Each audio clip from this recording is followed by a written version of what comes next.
ప్రభు అయిన యేసుక్రీస్తు వారి నామం పేరిట చేరి వచ్చిన మీ అందరికి కూడా మరొకసారి వందనాలు తెలియజేస్తున్నాను. ప్రేమతో నన్ను ఆహ్వానించి వాక్య పరిచర్యను అప్పగించిన స్థానిక సంఘ పెద్దలకు, స్థానిక సంఘ కాపరి పరిచారకులకు కూడా వందనాలు తెలియజేస్తున్నాను. సమయంలో పరిశుద్ధ గ్రంథమైనటువంటి బైబిల్ నుండి దేవుని వాక్యాన్ని విందాం.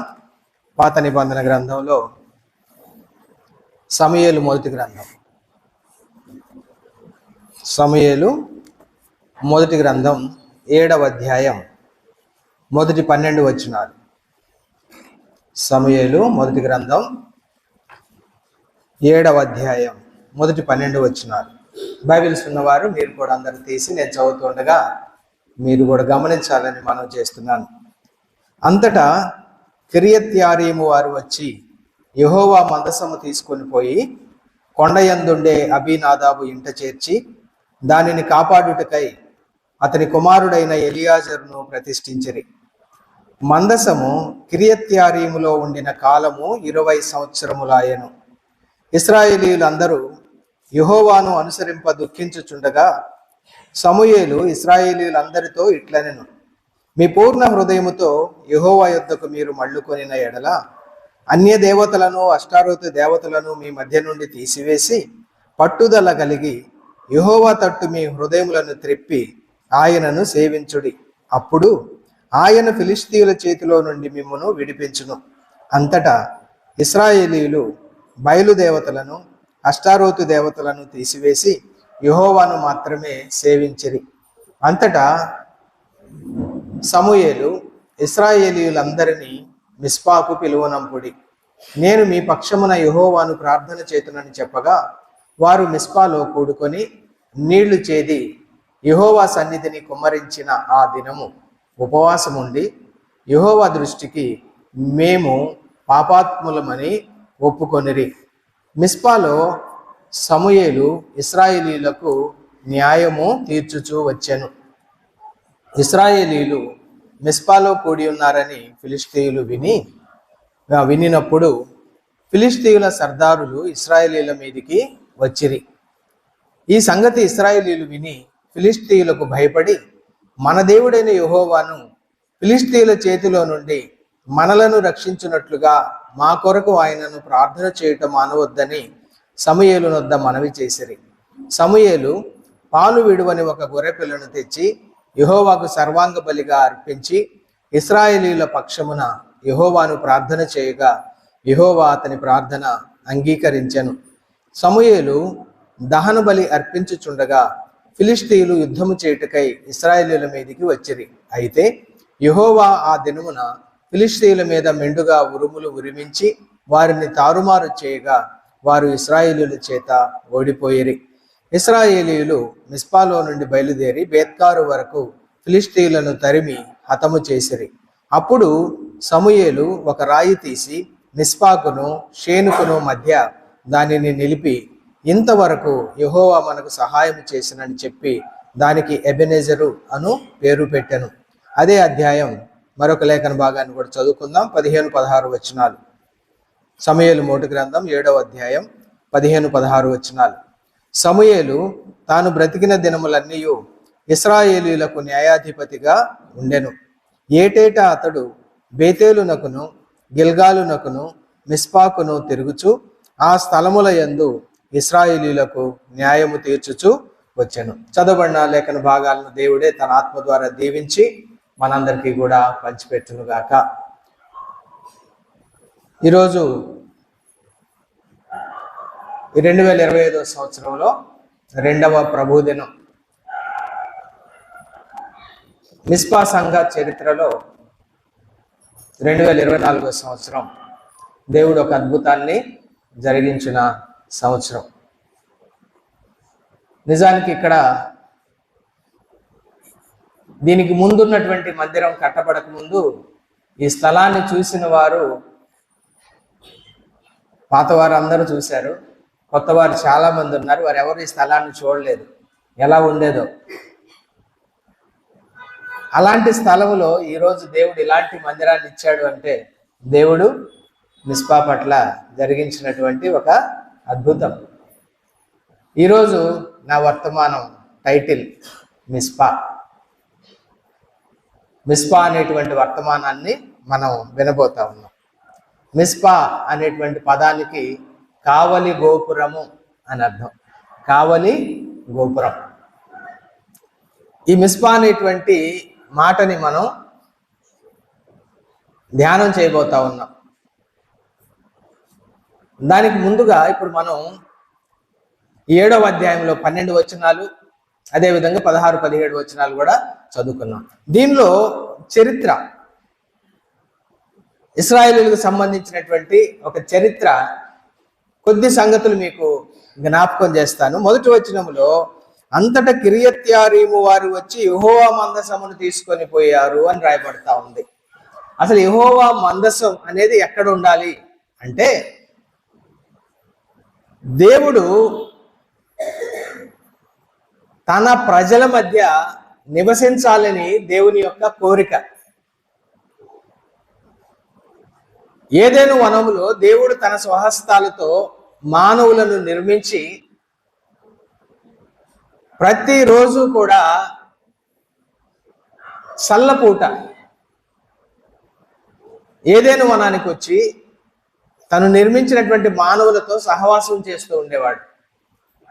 ఆ సహవాసం చేసేటువంటి సందర్భంలో ఆ మానవులు ఎలా ఉన్నారు? మొట్టమొదటి మానవులు ఆదాము హవ్వలు అంటే ఆయన పోలికలో, ఆయన స్వరూపంలో ఉన్నారు. వారిని ఎక్కడ ఉంచాడు? ఏదెను వనములో ఉంచాడు. ఆ ఏదెను వనములో పరిస్థితులు ఎలా ఉన్నాయి అంటే, పాపము లోకంలో ప్రవేశించక ముందు పరిస్థితులు ఎలా ఉన్నాయంటే, నిజానికి దేవుడు ఎక్కడ ఉంటే అక్కడ పరలోక దృశ్యాన్ని మనం చూడొచ్చు. ఆ ఏదెను వనములో అలాంటి దృశ్యమే ఉన్నది. దేవుడు మానవుల దగ్గరకు వచ్చి సహవాసం చేస్తున్నాడు. నిజానికి ఆయన దేవుడు, వీళ్ళు మానవులు. ఆయన స్వహస్తాలతో నిర్మించబడిన వారే, ఆయన నిర్మించిన వారే, ఆయన పోలికలో ఉన్నవారే, ఆయన రూపంలో ఉన్నవారే. అలాంటి వారితో ఆయన సహవాసం చేస్తూ వచ్చాడు. కానీ మానవుడు పాపంలో పడిపోయిన తర్వాత తన పాపాన్ని బట్టి మానవుడే దేవునికి దూరం అయిపోయాడు. యెషయా గ్రంథంలో ఆ మాట మనం చూస్తాం. రక్షింపనేరకుండునట్లు ఆయన హస్తములు కురుచ కాలేదు, విననేరకుండునట్లు ఆయన చెవులు మందము కాలేదు. మీ పాపములు మీ దేవునికి మీకును అడ్డుగా ఉన్నాయి. పాపాన్ని బట్టి దేవుడు మానవుణ్ణి సమీపించలేకపోతున్నాడు, మానవుడు దేవుణ్ణి సమీపించలేకపోతున్నాడు. కాబట్టి దేవుడు తన యొక్క ఆశ, తన యొక్క కోరిక ఏంటంటే, నేను నా ప్రజల మధ్య నివసించాలి. ఆదాములో తప్పిపోయినటువంటి మానవుణ్ణి తిరిగి తనతో సమకూర్చుకోవాలని చెప్పి ఈ లోకంలో నుండి దేవుడు తన కొరకు ఇశ్రాయేలు జనాంగాన్ని ప్రత్యేకపరుచుకున్నాడు. ఇశ్రాయేలు జనాంగం ఎవరయ్యా అంటే, దేవుని యొక్క స్వకీయ సంపాద్యం, దేవుని యొక్క స్వకీయ ధనం, ఆయన యొక్క స్వంత ప్రజలు. లోకంలో నుండి ఆయన ఎన్నుకున్నాడు, వారిని లోకంలో నుండి ప్రత్యేకపరుచుకున్నాడు. అలాంటి ప్రజలతో, అనగా వారి నాయకుడైనటువంటి మోషేతో దేవుడు వెలిపుచ్చినటువంటి ఆయన యొక్క కోరిక ఏంటంటే, నేను వారి మధ్య నివసించున్నట్లు వారు నాకు ఒక పరిశుద్ధ స్థలమును నిర్మించాలి. ఆ విధంగానే దేవుడు కొండ మీద, ఆ హోరేబు కొండ మీద మోషేకు ఆ పరిశుద్ధ స్థలము యొక్క నమూనా, దాని ఆకారం, అనగా ప్రత్యక్ష గుడారం యొక్క ఆకారం, ఆ దానిలో ఉండవలసినటువంటి వస్తువుల యొక్క నమూనా, ఇవన్నీ కూడా మోషేకు ముందుగానే కొండ మీద చూపించి, తాను చూపించినటువంటి నమూనా ప్రకారమే ఆ యొక్క నిర్మాణాలన్నీ కూడా జరిగినాయి. ఆ యొక్క ఉపకరణాలన్నీ నిర్మించబడ్డాయి. అందులో ముఖ్యంగా మందసం. క్లుప్తంగా చెప్పాలంటే హెబ్రీ పత్రిక 9వ అధ్యాయంలో పౌలు గారు చెప్పాడు, ప్రత్యక్ష గుడారం, దానిలో ఉండేటువంటి ఉపకరణాల గురించి మాట్లాడుతూ, ప్రత్యక్ష గుడారంలో 2 భాగాలు, ఒకటి అతి పరిశుద్ధ స్థలం, రెండోది పరిశుద్ధ స్థలం చుట్టూ ఆవరణం. అతి పరిశుద్ధ స్థలంలో దేవుని యొక్క మందసం ఉండేది. మందసములో దేవుని యొక్క ఆజ్ఞలు రాయబడినటువంటి పలకలు ఉన్నాయి. అయితే హెబ్రీ పత్రికలో మనం చూస్తే ఆ మందసములోనే చిగురించిన అహరోను కర్ర ఉందని, ఆ మందసములోనే మన్నా కలిగినటువంటి బంగారు పాత్ర ఉందని అక్కడ వ్రాయబడింది. కానీ అది మనం లేఖనాలు గమనించుకుంటా వస్తే నిర్గమాకాండం దగ్గర నుంచి కూడా ఈ చిగురించిన అహరోను కర్ర కానీ, మన్నా కలిగినటువంటి బంగారు పాత్ర కానీ మందసములో పెట్టబడలేదు. మందసం ఎదుట ఉంచబడ్డాయి, మందసం ప్రక్కన ఉంచబడ్డాయి, అంతేగాని మందసములో ఉంచబడలేదు. అవన్నీ వివరణ తర్వాత ఉంది, ఇప్పుడు మనకు అవసరం లేదు. ఇక్కడ మనం ఏమని చూస్తున్నాం అంటే మందసము చూస్తున్నాం. మందసము దేనికి గుర్తుగా ఉన్నది అనేది కనుక మనం గమనించుకున్నట్లయితే మందసము దేవుని సన్నిధికి గుర్తుగా ఉంది. మరొక వారి భాషలో మనం చెప్పుకోవాలంటే మందసం మన ప్రభు అయిన యేసుక్రీస్తు వారిని సూచిస్తుంది. మందసం మాత్రమే కాదు, ప్రత్యక్ష గుడారములోని ప్రతి ఒక్క ఉపకరణం కూడా మన ప్రభువుకి సూచనగా కనబడతా ఉంది. అలాగైతే ఈ ప్రత్యక్ష గుడారములో ఉన్నటువంటి ఈ మందసం ఎలా బయటకు వచ్చింది అంటే ఇదే సమూయేలు గ్రంథం 4వ అధ్యాయంలో చూస్తే మందసం నిర్మించబడిన తర్వాత హోరేబు కొండ దగ్గరే మందసం నిలవబెట్టబడింది, ప్రతిష్ఠ చేయబడింది. ఆ దినాన దేవుని యొక్క మహిమ ఆ మందిరం మీదకి దిగి వచ్చింది. ఆయన యొక్క మహిమ ఆ మందిరములో నివసించింది, ప్రత్యక్ష గుడారములో. తరువాత సొలొమోను మందిరం నిర్మించిన తర్వాత ఆ మందిరములో కూడా ఇదే మందసం అక్కడ ఉంచబడింది. దేవుని యొక్క మహిమ ప్రతిష్ఠ రోజున దిగి వచ్చింది. అయితే ఈ మధ్యలో ప్రత్యక్ష గుడారములో వారు మందసాన్ని ఉంచారు. తరువాత వారు ప్రయాణం చేస్తూ ముందుకు సాగి వచ్చి మరి యెహోషువ నాయకత్వంలో యోర్దాను దాటి వారు వాగ్దాన దేశంలో ప్రవేశించారు. వాగ్దాన దేశంలో ప్రవేశించిన తర్వాత వారి యొక్క మొట్టమొదటి మజిలి గిల్గాల్ అనేటువంటి ప్రదేశంలో మొట్టమొదట మజిలి. అక్కడ ఉండే వారు శత్రువులైన 7 జాతుల ప్రజల మీద యుద్ధం చేశారు. తరువాత వారిని జయించారు. ఆ యొక్క కనానును స్వాధీనం చేసుకున్నారు, గోత్రాల వారిగా విభాగించుకున్నారు. అయితే మందిరం ఎక్కడ వారు ఉంచాలి అనే విషయంలో మొట్టమొదటిగా వారు మనం యెహోషువ గ్రంథం 18వ అధ్యాయం చూస్తే మొదటి వచనంలోనే ఆ గుడారం ఎక్కడ వేశారనేటువంటి మాట అక్కడ యెహోషువ వ్రాయడం మనం చూస్తాం ప్రియులారా. 18వ అధ్యాయం 1వ వచనం. ఎవరైనా మైక్ దగ్గర పెట్టుకుంటే త్వరగా, దేవుని దాసులు మరొకరు కూడా ఉన్నారు కాబట్టి. ఇశ్రాయేలీయులు ఆ దేశమును స్వాధీనపరుచుకొనిన తరువాత, అదే నేను ఇప్పుడు జ్ఞాపకం చేశాను, దేశాన్ని స్వాధీనపరుచుకున్నారు. ఇప్పటి వరకు వారి కాన్సన్ట్రేషన్ అంతా యుద్ధాల మీద ఉంది. ఇప్పుడు వారి ఆత్మీయ జీవితం వైపు వారి యొక్క దృష్టిని మళ్ళిస్తా ఉన్నారు. మైక్ కూడా దగ్గర పెట్టుకోండి, వాక్యం ఎవరన్నా చదివి సాయం చేయొచ్చు. ఇశ్రాయేలీయులు ఆ దేశమును స్వాధీనపరుచుకున్న తరువాత వారందరూ షిలోహునకు కూడి వచ్చి అక్కడ ప్రత్యక్ష గుడారము వేసిరి. గిల్గాలు నుండి షిలోహుకు వచ్చారు. ఇప్పుడు మందిరం షిలోహుకు వచ్చింది, అక్కడ మందిరం వేశారు. అయితే సమూయేలు 3 గ్రంథం 4వ అధ్యాయంలో చూస్తే మొదటి అధ్యాయంలోనేమో సమూయేలు తల్లిదండ్రుల యొక్క భక్తి, వారి యొక్క ఆరాధన, వారి షిలోహు మందిరం ప్రయాణాలు ఇవన్నీ చూస్తాం. 4వ అధ్యాయానికి వచ్చేసరికల్లా అంటే 3వ అధ్యాయంలో సమూయేలు యెహోవా యొక్క ప్రవక్తగా స్థిరపడతాడు. 4వ అధ్యాయంలో చూస్తే ఫిలిష్తీయులు ఇశ్రాయేలీయుల మీదకి యుద్ధానికి వచ్చి వారిని ఓడించి ఆ యొక్క మందసాన్ని పట్టుకొని వెళ్తారు. మందసాన్ని పట్టుకొని వెళ్ళిన తర్వాత 7 నెలలు ఈ మందసం శత్రువులైనటువంటి ఫిలిష్తీయుల దగ్గర ఉంది. కానీ 7 నెలలు వాళ్ళకి ఇబ్బందులే. ఆ ఇబ్బందులు పడలేక మందసాన్ని తిరిగి బేత్షెమెషుకు పంపిస్తారు. ఆ బేత్షెమెషులో కూడా వారు ఆ మందసాన్ని తెరిచి చూచిన కారణాన్ని బట్టి 70,000 మంది మొత్తపడ్డారు. వారు ఈ దేవుని మందసాన్ని మనం ఎక్కడ ఉంచుకుంటాం, కాబట్టి దీన్ని పంపించేద్దామని చెప్పి కిర్యత్యారీము వారికి కబురు చేస్తే సరే పాపం వాళ్ళు మందసాన్ని తీసుకోవడానికి ఇష్టపడ్డారు. కొండయందుండే అభినాదాబు ఇంటికి మందసం తీసుకుని వెళ్ళబడింది. జాగ్రత్తగా ఫాలో అవ్వండి. నిజానికి మందసం ఎక్కడ ఉండాలి? మందిరంలో ఉండాలి. ఆ మందిరం ఎక్కడుంది? షిలోహులో ఉన్నది. మరి ఫిలిష్తీయులు వెనక్కి పంపించినటువంటి బేత్షెమెషు వారి దగ్గరకు పంపబడినటువంటి ఈ మందసాన్ని తిరిగి షిలోహుకి మందిరానికి పంపకుండా కిర్యత్యారీముకి ఎందుకు పంపారు? కొండయందుండే అభినాదాబు గృహానికి ఎందుకు పంపారు అని అంటే 2 మాటలు మీకు జ్ఞాపకం చేస్తాను ప్రియులారా, దయచేసి గమనించండి. ఇర్మియా గ్రంథం 7వ అధ్యాయం. ఇర్మియా గ్రంథం 7వ అధ్యాయం.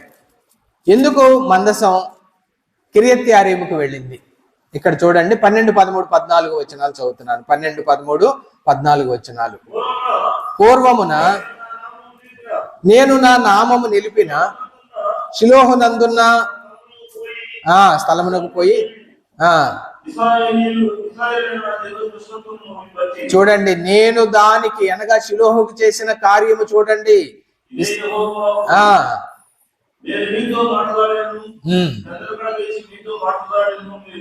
అక్కడ పైన 12వ వచనం చూస్తే, ఇశ్రాయేలీయులైన నా జనుల దుష్టత్వాన్ని బట్టి నేను షిలోహుకు ఒక కార్యం చేశాను, అది మీరు చూడండి అంటున్నాడు. తర్వాత 14వ వచనం, నేను షిలోహునకు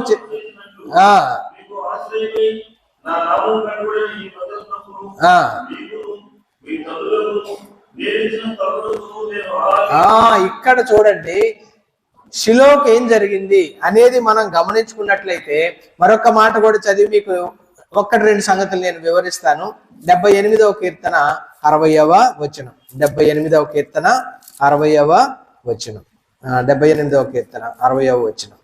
ఇక్కడ షిలోహు మందిరమును తాను మనుష్యులలో సంస్థాపన చేసిన గుడారమును ఆయన విడిచిపెట్టెను. చూడండి, దేవుని యొక్క సన్నిధి తన ప్రజలతో ఆయన నివాసం చేయాలనే ఉద్దేశంతో ఆ మందిరములో తన సన్నిధిని ఉంచినటువంటి దేవుడు ఎందుకు షిలోహు మందిరాన్ని విడిచిపెట్టాడు, ఆ గుడారాన్ని విడిచిపెట్టాడు అనేది మనం ఆలోచన చేస్తే, ఇశ్రాయేలీయులైనటువంటి నా జనుల యొక్క దుష్టత్వాన్ని బట్టి నేను ఆ మందిరాన్ని విడిచిపెట్టా అన్నాడు. ఎప్పుడైతే దేవుడు ఆ మందిరాన్ని విడిచిపెట్టాడో, ఇప్పుడు చూడండి, మందసం ఫిలిష్తీయులు పట్టుకువెళ్ళిన తర్వాత ఆ యుద్ధములోనే చరిత్రకారులు చెప్పేది ఏంటయా అంటే, ఆ మందిర స్థలాన్ని కూడా వారు పాడు చేశారు. అంటే దేవుడే అనుమతించాడు. వారి పాపాన్ని బట్టి మందిర స్థలము పాడు చేయబడింది. అదే విధంగా మందిరములో నుండి ఆ యొక్క మందసం శత్రువుల పరమైపోయింది. ఇప్పుడు మందసం తిరిగి వెనక్కి ఎందుకు రాలేదు అంటే, ఆ గుడార స్థలం అపవిత్రపరచబడింది శత్రువుల ద్వారా. కాబట్టి అపవిత్రమైన స్థలములో దేవుని యొక్క మందసాన్ని వాళ్ళు ఉంచలేరు. కాబట్టి ఆ మందసం తాత్కాలికంగా కిరియత్యారీము పట్టణానికి వెళ్ళింది. ఆ పట్టణంలో ఉండే ఒకానొక వ్యక్తి, అబీనాదాబ్ అనేటువంటి వ్యక్తి, ఆ మందసాన్ని తన ఇంట్లో పెట్టుకోవడానికి ఇష్టపడ్డాడు. ఇప్పుడు అక్కడ ప్రారంభమవుతా ఉంది ఈ యొక్క 7వ అధ్యాయం, సమూయేలు మొదటి గ్రంథం 7వ. దానికి ముందు చరిత్ర అది జరిగినటువంటిది. ఇశ్రాయేలు యొక్క పాపాన్ని బట్టి షిలోహు మందిరాన్ని దేవుడు విడిచిపెట్టాడు. మందసమేమో శత్రువులు పరమైంది.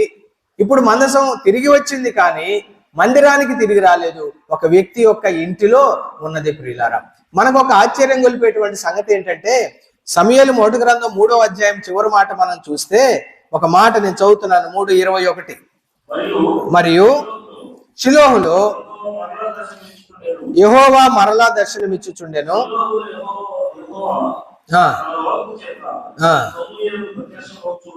సమూయేలు ప్రత్యక్షమవుతూ వచ్చాను, ఇశ్రాయేలీయులందరిలో వెల్లడైంది. 20వ వచనం చూస్తేనేమో యెహోవాకు ప్రవక్తగా సమూయేలు స్థిరపడ్డాడు. సమూయేలు యొక్క ప్రస్తావన ఈ 3వ అధ్యాయం చివరి వచనం తర్వాత మనకి 4వ అధ్యాయంలో, 5వ అధ్యాయంలో, 6వ అధ్యాయంలో కనబడదు. ఈ 3, 4, 5, 6 అధ్యాయాలలో 20 సంవత్సరాల కాలాను చరిత్ర ఉన్నది. ఆ మధ్య 20 సంవత్సరాల గ్యాప్ ఉంది. 3వ అధ్యాయం చివరి వచనానికి 7వ అధ్యాయం మొదటి వచనానికి మధ్య 20 సంవత్సరాల గ్యాప్ ఉంది. 20 సంవత్సరాలు. ఈ 20 సంవత్సరాల కాలం పాటు సమూయేలు కనపడ్డు. 20 సంవత్సరాల కాలం పాటు మనకు సమూయేలు కనపడ్డు. ఏమైపోయాడు? సమూయేలు ప్రవక్తగా ఉన్నాడే, అప్పుడు ఆయనే ప్రవక్త. అంతకుముందు యెహోవా వాక్కు అరుదుగా కనపడుతూ ప్రత్యక్షమవుతూ ఉండేది. కానీ ఎప్పుడైతే సమూయేలు ప్రవక్తగా స్థిరపడ్డాడో, ఇక దేవుని యొక్క వాక్కు సమూయేలు ద్వారా తరచుగా ప్రత్యక్షమవటం మొదలుపెట్టింది. కానీ ఈ 3 అధ్యాయంలో కూడా సమూయేలు కనపడు. కారణం ఏంటి? దేవుడు మందిరాన్ని విడిచిపెట్టాడు. అదేవిధంగా దేవుని యొక్క మందిర స్థలము పాడు చేయబడింది దేవుని యొక్క అనుమతితోనే, వాళ్ళ దుష్టత్వాన్ని బట్టి. ఇప్పుడు ఈ 20 సంవత్సరాల కాలం సమూయేలు ఏం చేశాడు? దానికి జవాబు కూడా ఈ 7వ అధ్యాయంలోనే మనం చూస్తాం. 3వ వచనం చూస్తే, ఇశ్రాయేలీయులందరూ యెహోవాను అనుసరింప దుఃఖించుచుండగా అనే మాటలోనే మనకు ఒక క్లూ దొరుకుతా ఉంది. మందిరం లేదు. మందిరం కనుకుంటే సమూయేలు అక్కడే ఉండేవాడు, మందిరంలో సేవ చేస్తూ ఉండేవాడు. అదే సమయంలో దేవుని దగ్గర నుండి ఆయన మాటలు తీసుకొని ప్రజలకు వినిపిస్తుండేవాడు. ఇప్పుడు మందిరము లేదు, ఆయన ప్రత్యక్షత లేదు. ఇప్పుడు సమూయేలు ఏం చేస్తున్నాడు? దేవుని ప్రవక్త ఎప్పుడు కూడా ఖాళీగా ఉండడండి. ఇక్కడ క్లూ ఏంటంటే సమూయేలు ఏం చేస్తున్నాడంటే మనకి 17వ అధ్యాయంలో ఆయన స్థలము నుండి స్థలానికి తిరుగుతూ వెళ్ళేటువంటి దృశ్యాన్ని మనం 17, 16 వచనాల్లో చూస్తాం. 15, 16, 17 వచనాల్లో 4 స్థలాల పేర్లు మనం అక్కడ చూస్తాం. ఏమేం చూస్తాం? బేతేలు, గిల్గాలు, మిస్పా, రామా. ఈ 4 ప్రదేశాల చుట్టూ తిరుగుతూ ఉంటాడు. తిరిగి ఏం చేస్తున్నాడు? ఈ 4 మాత్రమే కాదు, 20 సంవత్సరాల కాలంలో ఇశ్రాయేలు దేశమంతా తిరిగి ప్రజలను హెచ్చరిస్తూ వచ్చాడండి. వాళ్ళు ఎలా ఉన్నారు ప్రజలంటే ఆయనకి విరుద్ధంగా దుష్టులుగా మారిపోయారు.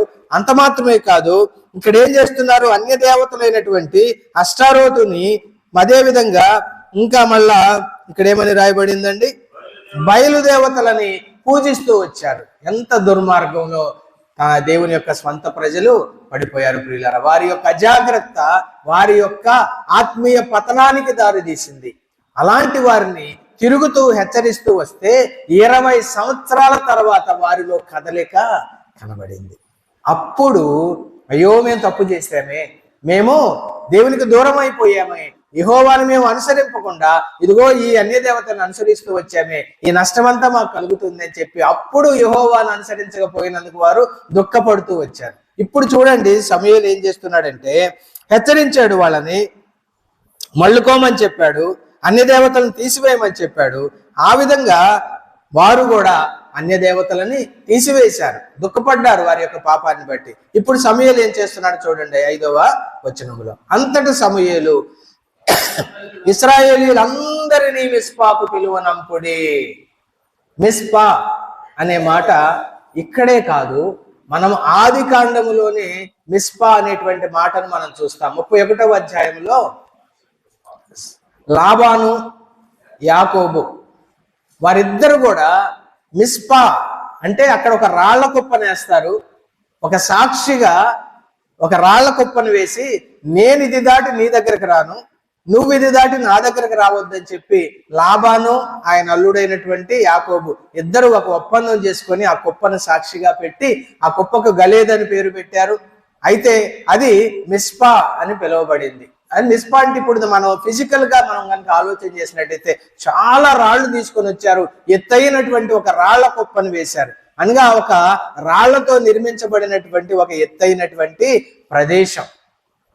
అక్కడే మిస్పా యొక్క ప్రస్తావన చూస్తాం. కానీ అక్షరార్థంగా ఆ మిస్పా ఎక్కడుందంటే పద్దన్రాము అనగా సిరియా నుండి యాకోబు రిటర్న్ అవుతున్నాడు. రిటర్న్ జర్నీలో ఎబ్బోకు రేవు దగ్గరికి రాకముందే జరిగినటువంటి సంఘటన. ఆ తరువాత ఆ మిస్పా అనేటువంటి ఆ ప్రదేశం నుండి ఎబ్బోకు రేవు దాటి వచ్చాడు.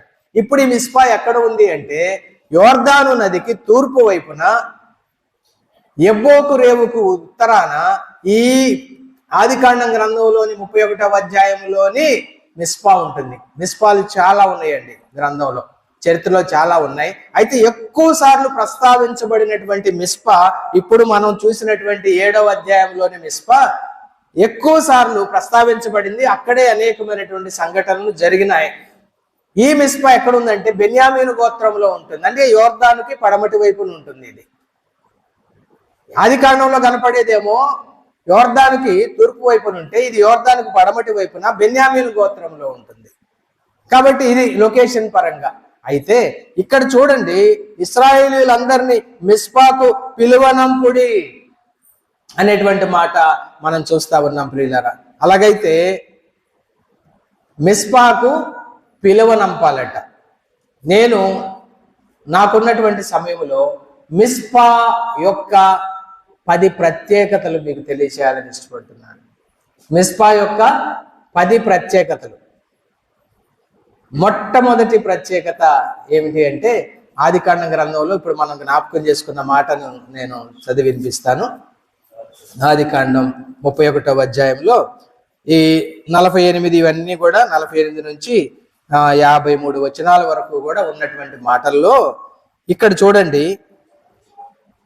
48వ వచనములో దానికి మిస్పా అనేటువంటి పేరు పెట్టారు. మిస్పా అనేటువంటి పేరు. తరువాత 52వ వచనం చూస్తే నీవు ఈ కుప్పను ఈ స్తంభమును దాటి నా యొద్దకు రాకను ఉండుటకు ఈ కుప్ప సాక్షి స్తంభమును సాక్షి. తరువాత మనం చూస్తే ఇక్కడ జరిగినటువంటి సంఘటన మనకు ఒక ప్రత్యేకమైనటువంటి విషయాన్ని తెలియజేస్తా ఉంది. మొట్టమొదటిగా మిస్పాను గురించినటువంటి అనుభవం ఏంటంటే, మిస్పా ప్రత్యేకతలలో అసలు మిస్పా అనేదే ఒక ప్రత్యేకత. Separation. Mizpah is a symbol of separation. Mizpah అనేది ప్రత్యేకత గుర్తుగా ఉందండి. అంటే ఏమిటి ప్రత్యేకత? కొరింథీ 2వ పత్రిక 5వ అధ్యాయము 17-18 వచనాలు మనం గమనిస్తే, మీరు వారిలో నుండి బయలువెడలి ప్రత్యేకముగా ఉండండి. ప్రత్యేకతకు గుర్తుగా ఉంది మిస్పా. ఇప్పుడు యాకోబు ఏం చేశాడు? అన్యుడైనటువంటి ఆ సిరియా దేశస్థుడైనటువంటి లాబాను నుండి వేరుపడి ప్రత్యేకంగా బయటకు వచ్చేసాడు. అంటే ఇది ప్రత్యేకతకి గుర్తుగా మనకు కనబడతా ఉంది. అలాగైతే ప్రియ సహోదరి సహోదరులారా, మిస్పాలో జీవిస్తున్నాం మనం, మిస్పాలో ఉంటున్నాం మనం. మిస్పా దేనికి గుర్తుగా ఉంది? ప్రత్యేకత గుర్తుగా ఉంది. అలాగైతే ప్రియ విశ్వాసి, నీ ప్రత్యేకతను నీవు కాపాడుకుంటున్నావా? ప్రత్యేకతను కాపాడుకోవాల్సిన బాధ్యత మిస్పా వాసుల మీద ఉన్నది. నేను మిస్పా అనే చెప్తున్నాను, ఎందుకంటే ప్రతి చోట ఈ ప్రత్యేకత విశ్వాసిగా మనం కాపాడుకోవాలి. ఇక్కడ మిస్పాగా దేవుడు మనల్ని సమకూర్చాడు కాబట్టి ఈ ప్రత్యేకతని మనం కాపాడుకుంటున్నామా? మిస్పా ప్రత్యేకతకు గుర్తుగా ఉంది. Mizpah is a symbol of separation.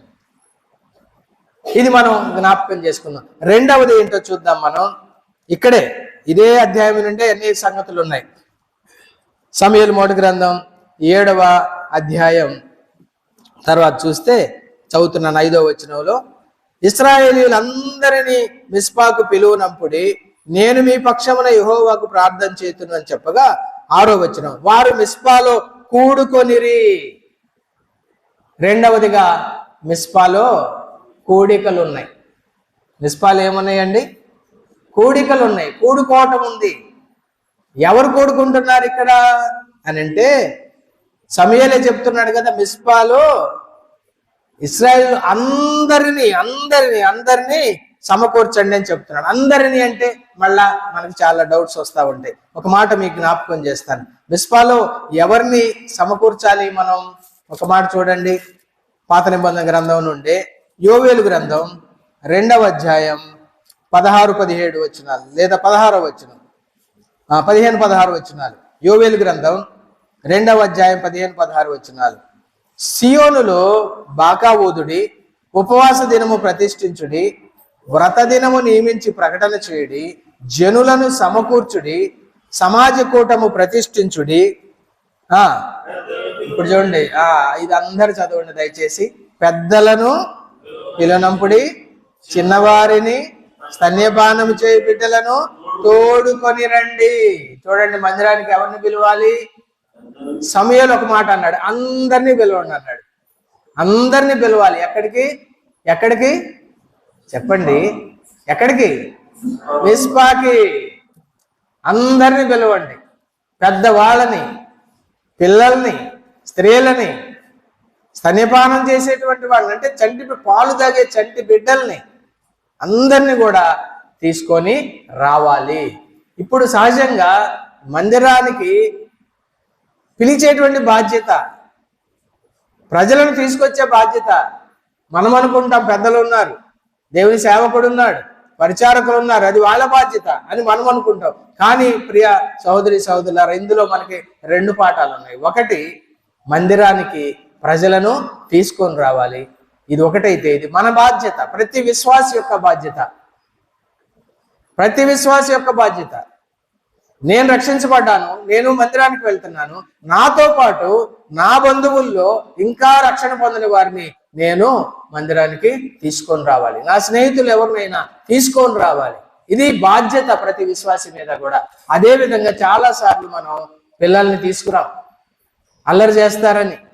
చంటి పిల్లల్ని తీసుకొని వస్తే మళ్ళా వాళ్ళకి ఇబ్బంది అవుతుందేమో, లేకపోతే వాళ్ళు ఏడుస్తారేమో అని తీసుకురాం. కానీ దేవుడు చెప్తున్నాడు, స్తన్యపానము చేసే వారిని కూడా తీసుకొని రండి, చంటి బిడ్డల్ని, పాలు తాగే బిడ్డల్ని కూడా తీసుకొని రండి అని దేవుడు చెప్తున్నాడండి. ఎందుకంటే జీవము కలిగినటువంటి దేవుని మాటలు ఆ వయసులోనే వారి చెవుల్లో నుండి వారి హృదయంలో ప్రవేశిస్తాయి. ఒక దినాన ఆ విత్తనం ఫలిస్తుంది, ఒక దినాన వారు విన్న వాక్యం ఫలిస్తుంది. ఈరోజు నిన్నటి దినాన 15 మంది బిడ్డలు బాప్తిసం తీస్తారు, చిన్న బిడ్డలు. మరి మేము ఇక్కడ 2000 ఉన్నప్పుడు వీళ్ళందరూ చిన్నపిల్లలు, అందరూ చిన్నపిల్లలే.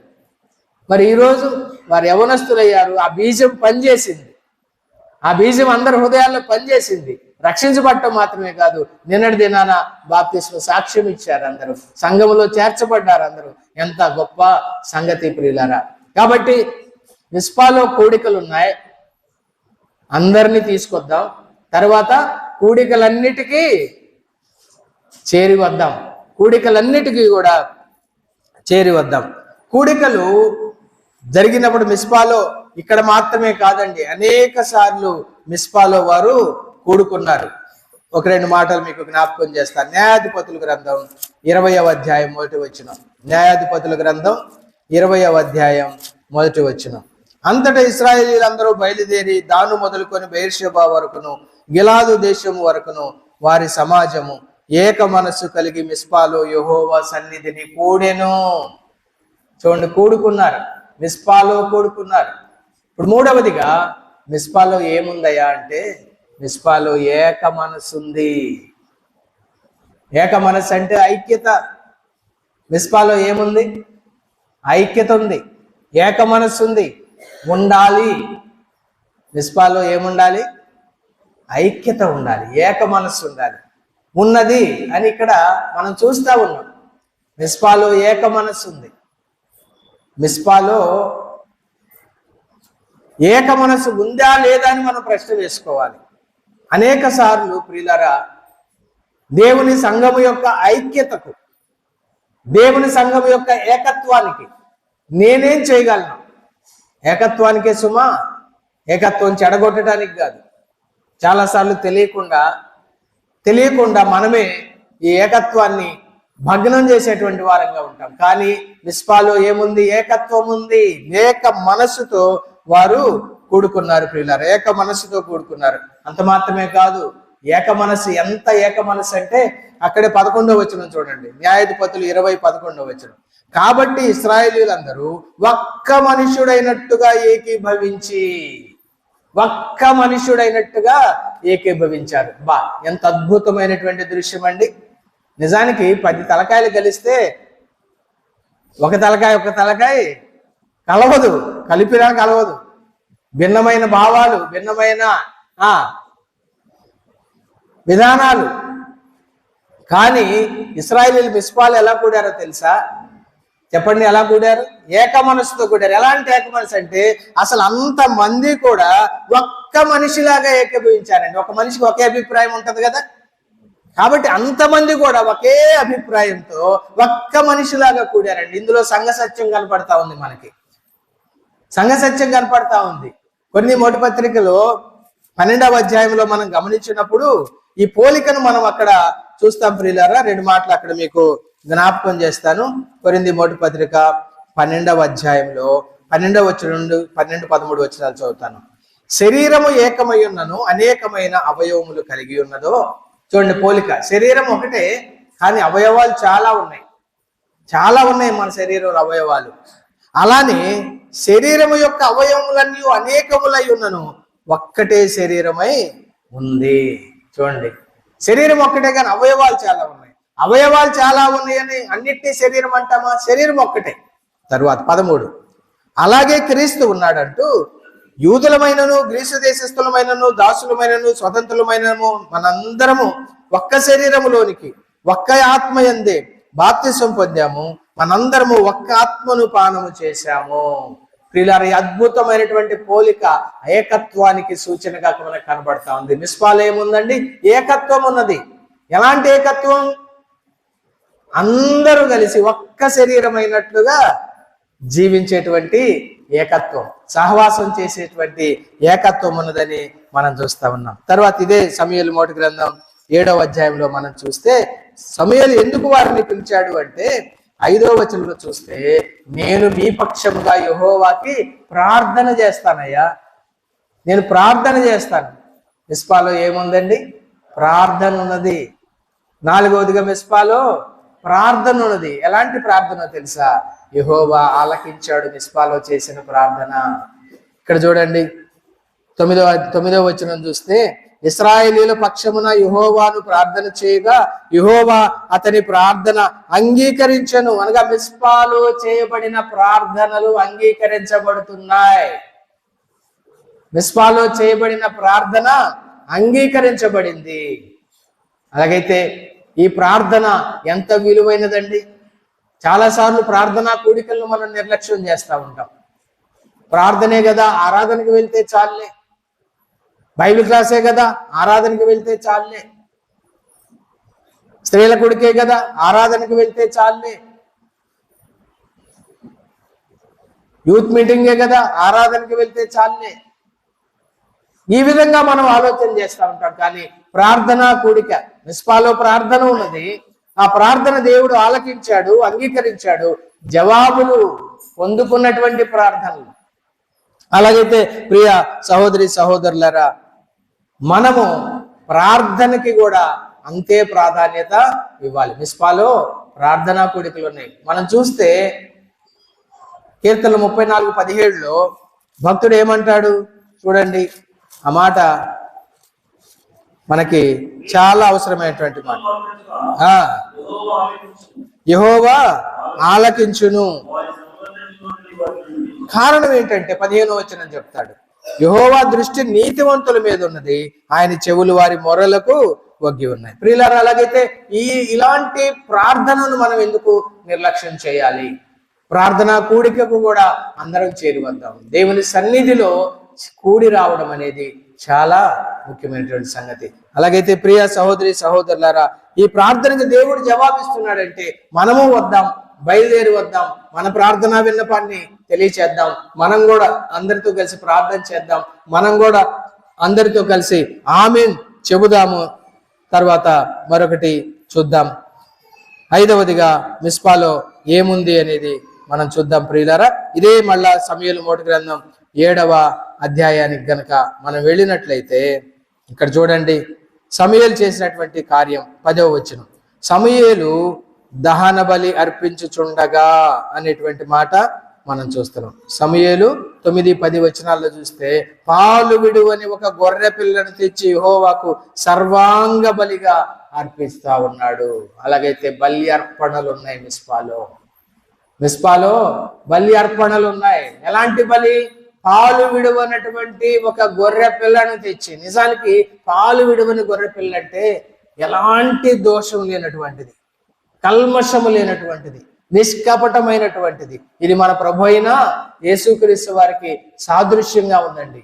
అలాంటి బలి అర్పణ మనం చూస్తున్నాం. అలాగైతే ఆయన మన కొరకు బలిగా అర్పించుకున్నాడు ప్రభు అయిన యేసుక్రీస్తు వారు. ఆయనకు మనం ఏం చేయాలి? అర్పణలు అర్పించాలి. ఇది ఆరాధనకు గుర్తుగా కనబడతా ఉంది. మన జిహ్వా ఫలాలు ఆయనకు అర్పించడానికి సాదృశ్యంగా ఉంది. ఈనాడు మనం అక్షరార్థమైన గొర్రెలను మేకలను బలివ్వాల్సిన పని లేదు. కానీ మన విరిగి నలిగినటువంటి హృదయమే మన ప్రభు అయిన యేసుక్రీస్తు వారికి బలి అర్పణ అని మనం చూస్తున్నాం. అలాగైతే మిస్పాలో ఏమున్నాయంటే అర్పణలు ఉన్నాయి, ఆరాధన ఉన్నది అని మనం చూస్తున్నాం. ఆరాధనను నిర్లక్ష్యం చేస్తున్నామా? పోయిన ఆదివారం వచ్చాం కదా, పోయిన ఆదివారం రొట్టె విరిచాం కదా, ఈ వారం విరవకపోతే ఏమిలే. బిడ్డలు కొత్తగా బాప్తిసం తీసుకున్నారు. ఈరోజు దేవుడు వారి జీవితాల్లో ఒక నూతనమైనటువంటి అధ్యాయాన్ని ప్రారంభింపజేశారు. ఈ 15 మంది జీవితాల్లో రొట్టె విరిచారు. మీకు సాధ్యమైనంత వరకు, మీరు భూమి మీద జీవించినంత వరకు, ప్రభు రాకడ వరకు మీరు రొట్టె విరవడం అనేది నిర్లక్ష్యం చేయకూడదు. రాలేని పరిస్థితి అయితే తప్ప రొట్టె విరుస్తూనే ఉండాలి. ఎందుకంటే మన ప్రభు మన కొరకు ఆయన విరువబట్టడానికి ఇష్టపడ్డాడు. ఆయన దేహానికి సాదృశ్యమైనటువంటి రొట్టెను విరవలసినటువంటి ఆజ్ఞ మన మీద ఉన్నదని జ్ఞాపకం చేసుకున్నాం. అలాగైతే మిస్పాలో ఏముంది? ఆరాధన ఉంది. మరొక మాట కూడా దయచేసి గమనించండి.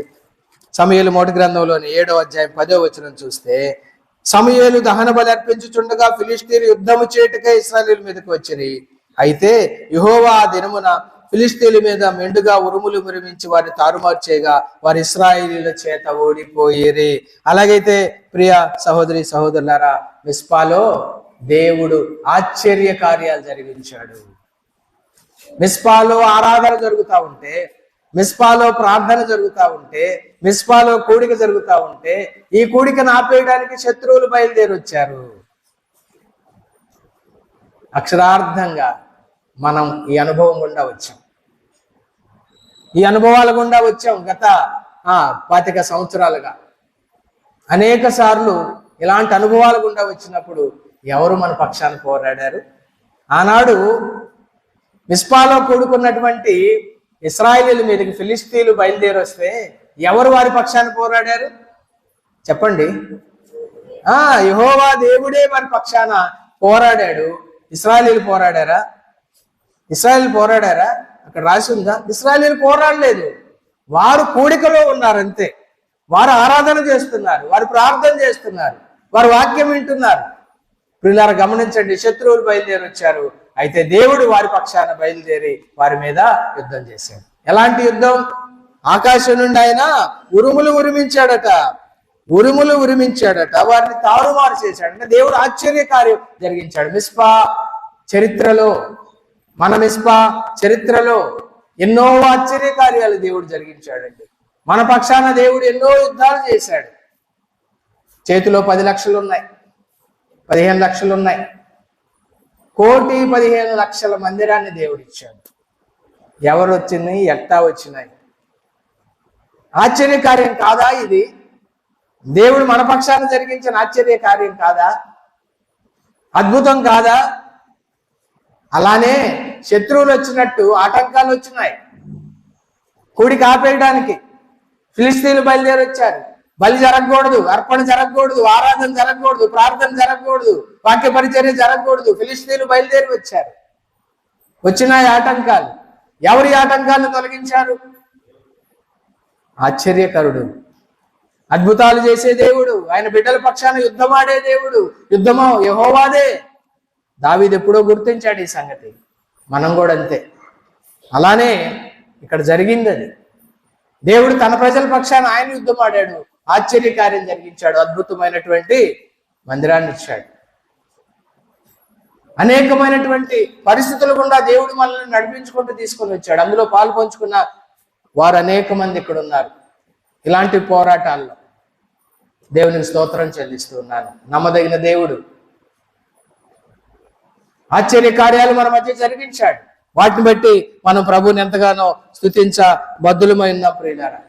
చరిత్రలో కూడా అనేక సంగతులు ఉన్నాయి. పాత నిబంధన చరిత్రలో ఇశ్రాయేలీలు ఒక్క బాణాన్ని కూడా ప్రయోగించకుండా లక్షల మంది శత్రువుల మీద దేవుడు యుద్ధం ఆడాడు అంతే. కాబట్టి ఇంతకుముందు మనల్ని కాపాడిన దేవుడు ఇక ముందు కూడా మన పక్షాన యుద్ధం చేయడానికి ఆయన ఎప్పుడు సిద్ధంగా ఉంటాడు. కానీ ఆయన పక్షాన, ఆయన వెనుక నిలబడడానికి మనము సిద్ధంగా ఉండాలి. 7వదిగా మిస్పాలో మరొక అద్భుతం ఉన్నది ప్రియులారా. 7:12 అప్పుడు సమూయేలు ఒక రాయి తీసి మిస్పాకును షేనుకు మధ్యన దాన్ని నిలిపి, ఇంతవరకు యెహోవా మనకు సహాయం చేసినని చెప్పి దానికి ఎబెనెజరు అనే పేరు పెట్టాను. మిస్పాలో ఎబెనెజరు ఉన్నాడండి. మిస్పాలో ఎబెనెజరు ఉన్నాడు. ఎబెనెజరు సహాయపు రాయి. ఆ రాయి మన ప్రభు అయిన యేసుక్రీస్తు. ఈయన ఎవరంటే సహాయం చేసేవాడు. ఈయన యెహోవా మనకు ఆశ్రయమును దుర్గమును అయి ఉన్నాడు. ఆపత్కాలమున ఆయన నమ్ముకొనదగిన సహాయకుడు. మిస్పాలో ఎబెనెజరు ఉన్నాడు. మన ప్రభు యేసుక్రీస్తు వారు మన ఎబెనెజరు. సహాయపు రాయిగా ఆయన ఎప్పుడు సిద్ధంగా ఉంటాడు. ఎక్కడ? మిస్పాలో. అసలు మిస్పా మీదకి రాకుండా ఇదిగో ఇక్కడ రాయబడింది ఏంటి? షేనుకి మిస్పాకు మధ్యలో ఎబెనెజరు నిలబడ్డాడు, శత్రువులు రాకుండా. ప్రియులారా, ఎలాంటి సహాయం మనకి!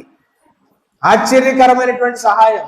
మనం ఎప్పుడు ఊహించాం. మనం ఊహించిన దానికంటే, అడిగిన దానికంటే కూడా ఆశ్చర్య కార్యాలు, ఉపకార్యాలు ప్రభు మన పక్షాన మనకు సహాయం చేసేటువంటి ఎబెనెజరు మనకున్నాడు మిస్పాలో. ఇది ఎప్పుడు కూడా మనం మర్చిపోవాల్సిన అవసరము లేదు ప్రియులారా. మరొకటి చూద్దాం. 8వదిగా సమూయేలు మొదటి గ్రంథం 7వ అధ్యాయం 15-16 వచనాల్లో చూస్తే ఇక్కడ న్యాయాధిపతి కనపడుతున్నాడు మిస్పాలో. ఆయన సమూయేలు. ఈ సమూయేలు ఏం చేస్తున్నాడు? బేతేలు, గిల్గాలు, మిస్పాకు తిరుగుతూ న్యాయం తీరుస్తూ వస్తున్నాడండి. అలాగైతే మిస్పాలో న్యాయాధిపతి ఉన్నాడు. మిస్పాలో న్యాయం ఉన్నది. మిస్పాలో న్యాయాధిపతి ఉన్నాడు. మిస్పాలో న్యాయం ఉన్నది. ఎవరి న్యాయాధిపతి? తిమోతి 2వ పత్రిక 4వ అధ్యాయం 8వ వచనం చూస్తే ప్రభు అయిన యేసుక్రీస్తు వారి గురించి చెప్తూ ఆయన నీతిగల న్యాయాధిపతి అన్నాడు. ఆయన నీతిగల న్యాయాధిపతి అన్నాడు. అదేవిధంగా హెబ్రీ పత్రిక 12వ అధ్యాయం 23వ వచనం చూస్తే ఆయన అందరి న్యాయాధిపతి అని ఉంది అక్కడ. ఆయన అందరి న్యాయాధిపతి. ఈయన నీతి కలిగిన న్యాయాధిపతి, అందరి న్యాయాధిపతి. అలాగైతే ఈ న్యాయాధిపతి ఏం చేస్తున్నాడు? సమూయేలు మిస్పాలో న్యాయం తీరుస్తున్నాడు. అంటే మిస్పాకి అయ్యా నాకు న్యాయం కావాలని వెళ్ళిన వాళ్ళకి మిస్పాలో ఏం దొరికిందండి? చెప్పండి, ఏం దొరికింది మిస్పాలో? అమ్మా చెప్పాలి అందరూ. మిస్పాలో ఏముంది? న్యాయం ఉంది. మనకు న్యాయం దొరుకుతుందండి. దేవా నాకు న్యాయం చేయనేసార్లు మనం ప్రార్థన చేస్తుంటాం. సహజంగా లోకం మనకి అన్యాయమే చేస్తుంది. దేవుని బిడ్డలకి అన్యాయం జరుగుతూ ఉండగా న్యాయం ఎక్కడుందండి? మిస్పాలో ఉంది. కారణం ఏంటి? అక్కడ ఎవరున్నారు? నీతి కలిగినటువంటి న్యాయాధిపతి ఉన్నాడు. సమూయేలు కూడా అంటాడు తన పరిచర్య ముగింపులో, నేను మీ దగ్గర ఎప్పుడైనా ₹1 తీసుకున్నానా? మీ ఎద్దుని తీసుకున్నానా? మీ గొర్రెని తీసుకున్నానా? మీ మేకను తీసుకున్నానా? నిస్వార్థంగా నేను మీకు న్యాయం తీర్చాను కదని వాళ్ళ చేతే ఒప్పింపజేస్తాడు. అలాగైతే మిస్పాలో న్యాయాధిపతి ఉన్నాడు, నీతిగా న్యాయాధిపతి. మిస్పాలో న్యాయం ఉన్నది. న్యాయం కొరకు మనం ఎక్కడికి వెళ్ళొచ్చు? మిస్పాకి వెళ్ళొచ్చు. ప్రియ సహోదరి సహోదరులారా, 2 మాటలు చెప్పి నేను ముగిస్తాను. తరువాత న్యాయాధిపతుల గ్రంథం 20వ అధ్యాయం 2వ వచనం. న్యాయాధిపతుల గ్రంథం 20వ అధ్యాయం 2వ వచనం.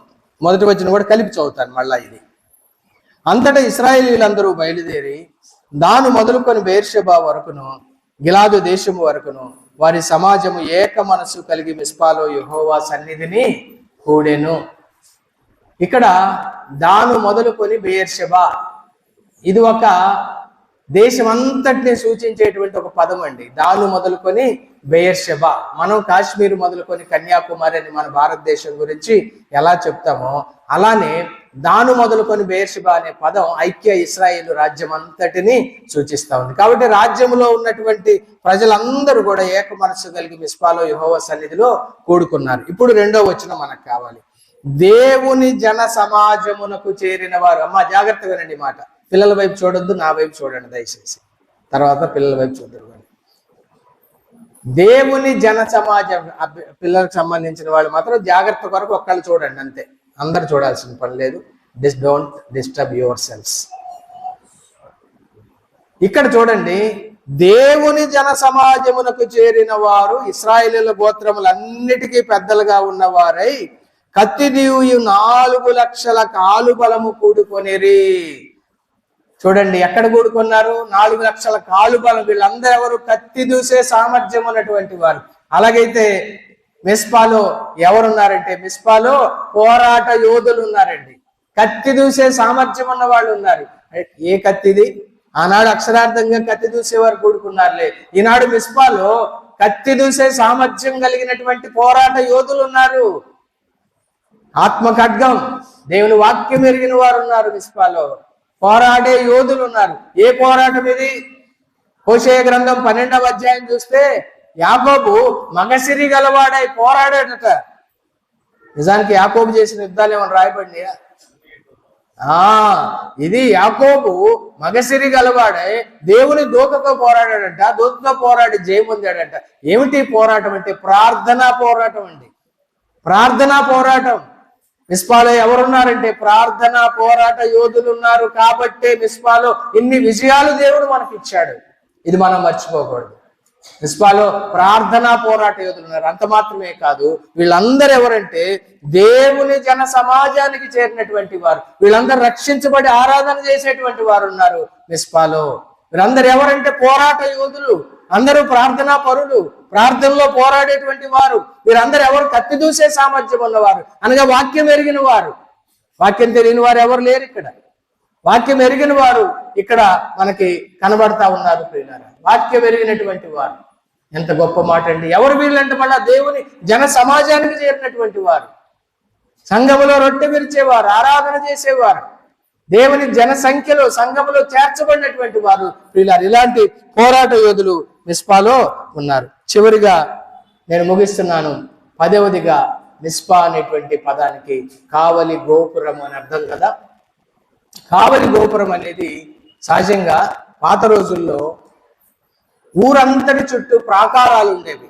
శత్రు భయం చేత ఊళ్ళకు ప్రాకారాలు ఉండేవి. ప్రాకార పురాలుగా ఊళ్ళను కట్టుకునేవాళ్ళు. అయితే ఇలాంటి ప్రాకార పురాల కాంపౌండ్ వాల్స్ మీద కొన్ని గోపురాలు ఉండేవి. వాటిని కావలి గోపురము అంటారు. ఎందుకు ఆ కావలి గోపురాలు అంటే శత్రువులు వస్తున్నటువంటి సంగతిని దూరం నుండే కనిపెట్టడానికి, ముందే కనిపెట్టడానికి. ఇప్పుడు చూడండి ఒక్క మాట, హబక్కూకు గ్రంథం 2వ అధ్యాయం మొదటి 2 వచనాలు లేదా మొదటి వచనం. హబక్కూకు 2వ అధ్యాయం 1వ వచనం. ఆయన నాకు ఏమి సెలవిచ్చునో నా విషయమై, నా వాదము విషయమై నేనేమో చెప్పుదునో చూచుటకై నేను నా కావలి స్థలము మీదను గోపురము మీదను కనిపెట్టుకొని ఉందుననగా యెహోవా నాకు ఇలాగూ సెలవిచ్చాను. కావలి గోపురం ఇది కనిపెట్టేటువంటి స్థలం. ఎందుకొరకు కనిపెడతా ఉన్నాడు? ఆ కావలి గోపురం మీద ఉన్న వ్యక్తి ఏం చేయాలి అని అంటే, ఒక్క మాట మళ్ళా మీకు యెషయా గ్రంథం నుండి నేను మీకు జ్ఞాపకం చేస్తాను. యెషయా గ్రంథం 21వ అధ్యాయం 6వ వచనం. యెషయా గ్రంథం 21వ అధ్యాయం 6వ వచనం. నీవు వెళ్ళి కావలి వాణిని నియమింపుము, అతడు తనకు కనబడు దానిని తెలియజేయవలెను.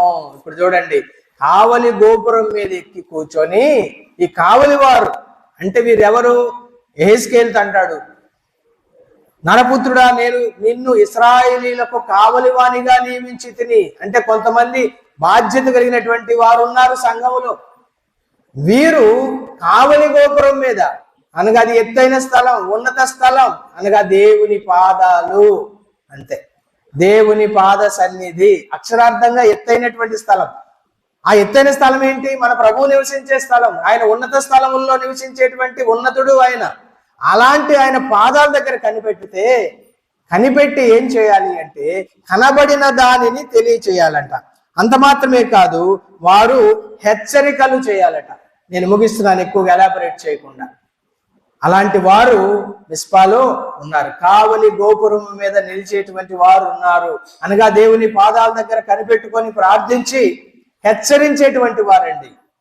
ప్రజలను హెచ్చరించేవారు, మిస్పాలో ఉన్న వారిని హెచ్చరించేటువంటి వారు మిస్పాలో ఉన్నారు. కావలి గోపురం మీద కనిపెట్టి దేవుడు వారికి తెలియజేసినటువంటి సంగతులను తీసుకొని హెచ్చరించేవాడు. దేవుడు నాకు ఏమి సెలవిచ్చునో కనిపెట్టుటకు అన్నాడు హబక్కూకు.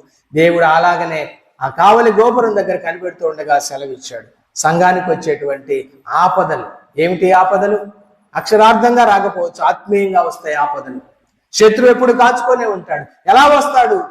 శ్రేయోభిలాషిలాగా వస్తాడు, సేవకుడిలాగా వస్తాడు, బోధకుడిలాగా వస్తాడు. ఈనాడు అబద్ధ బోధలు, దుర్బోధలు సంఘాలన్నింటిలో వ్యాపిస్తా ఉన్నాయి. అవి మన సంఘంలోకి రాకుండా కావలి కాచి హెచ్చరిస్తారు మనల్ని. ఈనాడు చూస్తే ఎక్కడ చూసినా ఏముందండి? ప్రాస్పెరిటీ గాస్పెల్, కలిసి వచ్చే బోధలు. అంటే మీకు అది కలిసి వస్తుంది, ఇది కలిసి వస్తుంది అని చెప్పే బోధలు ఎక్కువైపోయినాయి ఈ దినాల్లో. మనల్ని ఎవరు హెచ్చరిస్తారు? కావలి వారు ఉన్నారు ఇక్కడ. కావలి వారు హెచ్చరిస్తారు, వారు కనిపెట్టుకుంటారు, మనల్ని హెచ్చరిస్తారు. నేను ముగిస్తున్నాను. మిస్పా యొక్క 10 ప్రత్యేకతలను మనం జ్ఞాపకం చేసుకున్నాం. ఒక్కొక్కటి చెప్పి నేను ముగిస్తాను. మొట్టమొదటి ప్రత్యేకత, అసలు మిస్పానే ప్రత్యేకత గుర్తు. Mizpah is the symbol of separation. రెండవది మనం గమనించుకుంటే మిస్పాలో కూడికలు ఉన్నాయి. మూడవది మనం గమనించుకుంటే మిస్పాలో ఏక మనస్సు, ఐక్యత ఉంది. ఎలాంటి ఐక్యత అంటే ఒక్క మనిషి అయినట్టుగా, లేకపోతే ఇన్ని కార్యాలు జరగవు. అభిప్రాయ భేదాలు వస్తాయి, కానీ ప్రార్థనాపూర్వకంగా మాట్లాడుకొని ప్రార్థన చేసుకొని ఒకళ్ళనొకళ్ళు అర్థం చేసుకొని ఒకళ్ళనొకళ్ళు క్షమించుకొని కలిస్తేనే ఇన్ని కార్యాలు జరిగినాయి. మిస్పాలో ఏక మనస్సు ఉందండి. మూడవదిగా మనం గమనించుకుంటే, నాలుగవదిగా మిస్పాలో ప్రార్థన ఉన్నది. ఐదవదిగా మిస్పాలో ఆరాధన, బలి అర్పణలు ఉన్నాయి. విరిగి నలిగిన మనస్సుతో ప్రార్థించి అర్పించే వాళ్ళు ఉన్నారు. అదేవిధంగా ఆరవ మరి లక్షణాన్ని కనుక మనం గమనించుకుంటే, దేవుడి మిస్పాలో అనేకమైనటువంటి ఆశ్చర్య కార్యాలు జరిగించాడు. ఏడవదిగా మిస్పాలో ఎవరున్నారు? ఎబెనెజర్ ఉన్నాడు. మిస్పాలో సహాయపు రాయి అయినటువంటి మన ప్రభు అయిన యేసుక్రీస్తు వారు ఉన్నాడు. మిస్పాలో 8గా న్యాయం తీర్చబడుతుందండి. మిస్పాలో న్యాయం ఉన్నది, న్యాయం జరుగుద్ది. 9వదిగా మిస్పాలో పోరాట యోధులు ఉన్నారు. 10వదిగా మిస్పా అంటేనే కావలి గోపురం, కనిపెట్టి మనల్ని హెచ్చరించేవారు ఉన్నారు. దేవుని దగ్గర ఆయన యొక్క హెచ్చరికలు పొందుకునేవారు ఉన్నారు, మనల్ని హెచ్చరించేవారు ఉన్నారు. అలాగూ ఇలాంటి మిస్పాకి మీరు అనుకోకుండా రాలేదు, వద్దామని రాలేదు. దేవుడు మనల్ని అందరినీ మిస్పాకి సమకూర్చాడు. అలాగే మిస్పాలో కొనసాగుదాం. మిస్పా క్షేమాభివృద్ధికి మన వంతుగా పాటుపడదాం. భౌతికంగా పనిచేయలేని వాళ్ళు మిస్పా క్షేమాభివృద్ధి కొరకు ప్రార్థన చేద్దాం. ఎక్కడున్నా మిస్పాకు నేను రావడం అనేది నాకు ఎంత సంతోషం అంటే, సొంత ఇంటికి చాలా రోజుల తర్వాత వస్తే ఎంత సంతోషంగా ఉంటుందో, నాకు మిస్పాకు వస్తే అదే సంతోషం మిమ్మల్ని అందరినీ చూస్తుంటే. దేవుడు నాకు ఇచ్చిన భాగ్యాన్ని బట్టి ప్రభువుని స్తుతిస్తూ ఆయన మాటలు ముగిస్తున్నాను. దేవుడు తన మాటలను దీవించును గాక. ఆమేన్.